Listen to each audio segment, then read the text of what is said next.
Everyone, and good night to you all. The day today is the 7th of January 2026. I want to speak to you about Somaliland today and explain to you basically what is Somaliland and what made it to be Somaliland. So basically, if we are speaking about Somaliland is over here. You have the Ishaq tribe, which is basically the ruling tribe in Somaliland.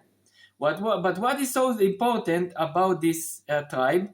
It had been genocide, and it had a final solution against them, exactly like the Jewish people. So even though that they are Muslims, they said we want to get far away as we can from extremist Islam, and also from radical Islam that exists over here in Somalia, in Mogadishu. And their own Nazis were basically from Somalia. I'm not speaking about all the Somali people. I'm not inciting. But basically, there was a final solution. And just like the Jewish state had been founded on the basis of the Holocaust, their land also had been founded and raised because of this document that this was their final solution by the General Badir from Somalia that signed on it, and he said the final solution for the Ishaq tribe from Somaliland. So basically, the Ishaq tribe is also exist in northern of Ethiopia. In Ethiopia, you have the Oromo people that exist in Somalia, in Ethiopia, in Sudan, and also in other places in Djibouti, maybe also in Kenya. In Kenya. So basically, those people that were basically Muslim got connected with Ethiopians from the Oromo that were also basically genocide. So then was the alliance of the people that got genocide or that their existence was in risk. So that's why they wanted to get far away from the extremists of Sudanian extremism that was existed for centuries over here, also from extremists from Somalia. So the reason that Somaliland had been existed and they declared on independence is basically the same story of the Jewish people that wanted to have an asylum, to live freely and in security from extremism, from genocide, just like the Jewish people want safety from Islamist extremists and also Nazis. And the thing is that the language that they use over here is the same language that the Nazis spoke. They said the final solution to the Ishaq people, and they spoke about to the problem of the Ishaq people, like they spoke about the problem of the Jews. And I cannot say that they were Nazis, but I can say it's the same word and the same story.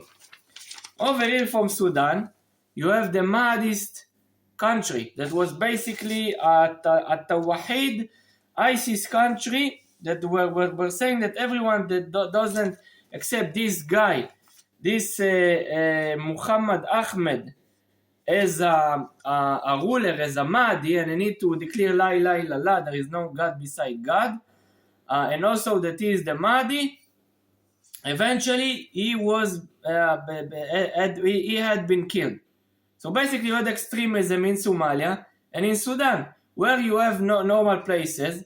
You had in Ethiopia, in Djibouti, it was basically France, and also in Somaliland. There was a French Somaliland back in the days. Then it became Somalia again. And then nowadays, after the genocide of the end of the 80s, of 1987, 88, and until the start of the 90s, and after that a Somali ethnic war also against them, when Ethiopia was very involved. What happened basically is that you had over here Ethiopia fighting over here in this place on the border of Somalia. All this territory from the very east of Ethiopia was with a war with Somalian tribes against Ethiopia. So basically, Ethiopia gave the shelter with this whole region, a safety zone for the Somalians to exist over here, above this territory which they fought for. Ethiopia was a Christian country with a Christian majority that wanted to stabilize east of Africa. That's why they decided also to help Israel together with Somaliland to fight against the Houthis, to fight against Al-Shabaab and Al-Qaeda. So basically Somaliland and Ethiopia are a land of sanity and against extremism, against this genocide and terror people that came from Somalia or from Sudan. I'm not including all the Somalians or all the Sudanian people, but I'm saying that basically extremism came from over there. So this is basically the story of Somaliland. It's similar to the idea of the Jews that they rise after the Holocaust. And it's very important to understand that when you live in a place in the Middle East, which basically you have one tribe that is ruling, there are less wars, there is more stability. Countries that are being ruled by one tribe are more stable, and over you have one tribe. From the west of them, you have the Isa tribe, which is basically Jesus. So basically, maybe they were Christians. Also in Ethiopia, do you have the Yatir tribe, I think, they called the in Hebrew Beit Beta, and they claim that they are a Jewish tribe from the lost tribes, but basically they are Muslim or Christian Ethiopians. So basically, the Somalilands from Israel tribe found unity with those people in Ethiopia, which they basically also suffered from extremism, and even Jews in Ethiopia. Even the Ethiopian government until the end of the 70s, their name was the dynasty of the House of Solomon. Why they were called the dynasty of the House of Solomon? Because basically they are claiming that they are tribes that are connected to the Jewish Solomon king that was ruling in the temple in Jerusalem. And that's totally crazy, because they know that they are Christians, but they know that the roots are Jewish. And those people from Somaliland wanted to get connected with those people, and those people from Ethiopia had a good relationship with the Jews, and they defended them, because they say we are also from the lost tribes. So basically Somaliland wanted to be against genocide, against extremism, to get connected to Christian Ethiopians, to Oromo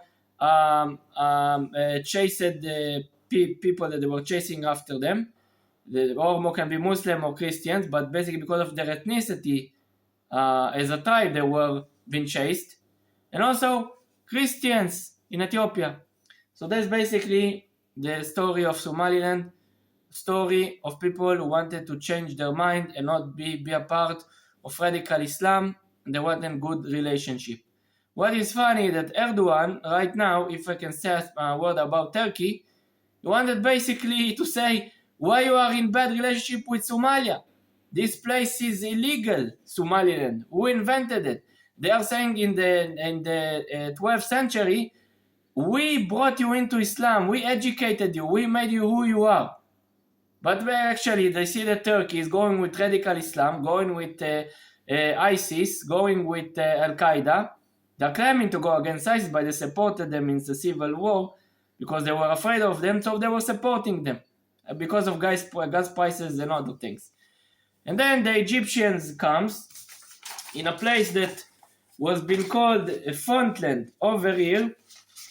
This place was called Fontland. You won't see it in the map because it's a more ancient map. But basically the ancient Egyptians were over there, over here in the very west of Somalia. That is basically east from, so it's east from Somaliland.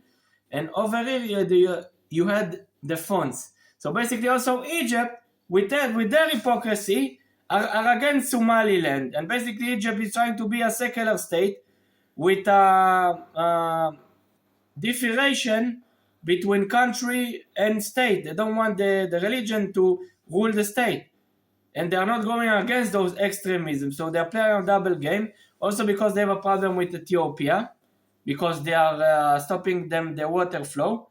So basically that's the whole story of hypocrisy from states like Egypt and Turkey, and maybe jealousy, and a story people that said, okay, we don't care if you are Muslims or Christians or Jews, we want to live together with you because we are also had been genocide. Thank you very much everyone, and have a good night.